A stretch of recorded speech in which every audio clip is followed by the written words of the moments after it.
पंजाब के लुधियाना में 69 वर्षीय एनआरआई महिला रुपिंदर कौर पंधेर की हत्या ने सबको हिलाकर रख दिया।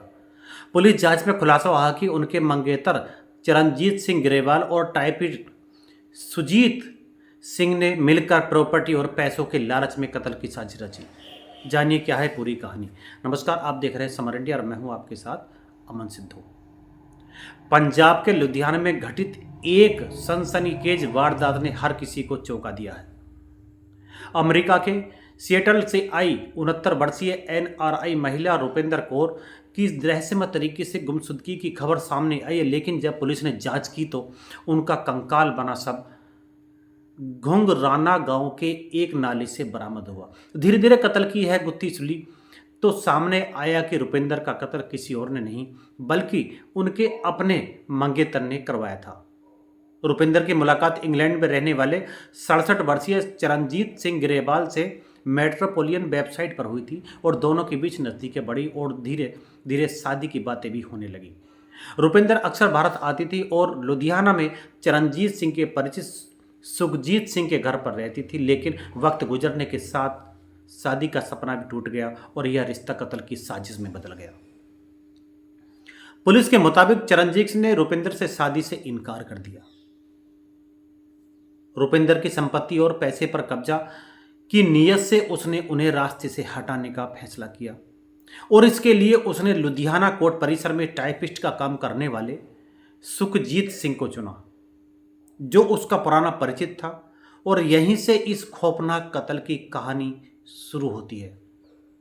12 जुलाई की रात सुखजीत ने रुपिंदर को अपने घर बुलाया। वहां पहले से ही कत्ल की साजिश तैयार थी और उसने बेसबॉल बैट से रुपिंदर पर वार किया और जिससे उनकी मौके पर ही मौत हो गई। और हत्या के बाद सबसे बड़ी चुनौती थी सबूत मिटाने और लाश को ठिकाने लगा इनकी। इसके लिए सुखजीत ने एक शैतानी प्लान बनाया। सुखजीत ने रुपिंदर के शव को कोयले पर जलाया ताकि पहचान मिटाई जा सके और इसके बाद उसने जले हुए शव को 4 बोरों में भर घुंगराना गांव के नाले में फेंक दिया और सबूत मिटाने के लिए रुपिंदर का आईफोन भी तोड़ दिया और नाले में ही फेंक दिया। और यह कत्ल कितनी बेरहमी से किया गया यह देखकर पुलिस टीम भी सन्न रह गई थी। हत्या के पीछे सिर्फ व्यक्तिगत दुश्मनी नहीं बल्कि लालच ही छुपा था। पुलिस जांच में सामने आया कि रुपिंदर पहले ही चरणजीत और सुखजीत को 30 से 35 लाख रुपए ट्रांसफर कर चुकी थी। वहीं ग्रेवाल ने सुखजीत को हत्या के बदले 50 लाख रुपए और विदेश में मदद का वादा किया था। लालच में आकर सुखजीत ने कत्ल को अंजाम दिया। कत्ल को छिपाने के लिए सुखजीत ने अगस्त में पुलिस के पास जाकर गुमशुदगी की रिपोर्ट भी दर्ज कराई और उसने दावा किया कि रुपिंदर कनाडा शादी समारोह में शामिल होने के लिए दिल्ली एयरपोर्ट से रवाना हुई थी और वहीं पर लापता हो गई हैं। यह गुमशुदगी की शिकायत दरअसल एक नकली कहानी थी ताकि हत्या पर पर्दा डाला जा सके और पुलिस की जांच में धीरे धीरे सारे राज खोल दिए। और जब घुंगराना नाले से कंकाल बरामद हुआ और रुपिंदर का क्षतिग्रस्त आईफोन मिला तो शक गहराया और पूछताछ में सुखजीत टूट गया और कत्ल की पूरी कहानी कबूल कर ली। उसने घर से कई अहम सबूत भी बरामद हुए और जिसने इस केस को साफ कर दिया। जांच में यह भी सामने आया है कि रुपिंदर ने अपनी पावर ऑफ अटॉर्नी सुखजीत को सौंप दी थी।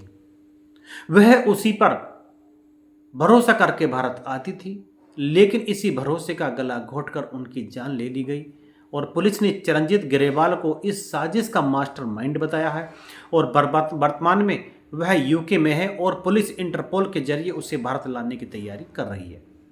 अब सबसे बड़ा सवाल यह है कि क्या रुपिंदर की हत्या सिर्फ प्रॉपर्टी और पैसे के लिए की गई? क्या चरणजीत ने पहले से ही रुपिंदर को भारत बुलाकर यह जाल बिछाया था? और क्या इस कत्ल की साजिश में और भी लोग शामिल हैं?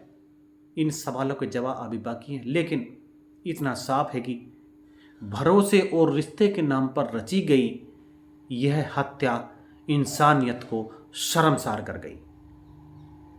इस पूरी कहानी को सुनाने का तात्पर्य किसी की भावनाओं को ठेस पहुंचाना नहीं बल्कि आपको सावधान करना है, आपको सतर्क करना है। सावधान रहें, सतर्क रहें, सुरक्षित रहें।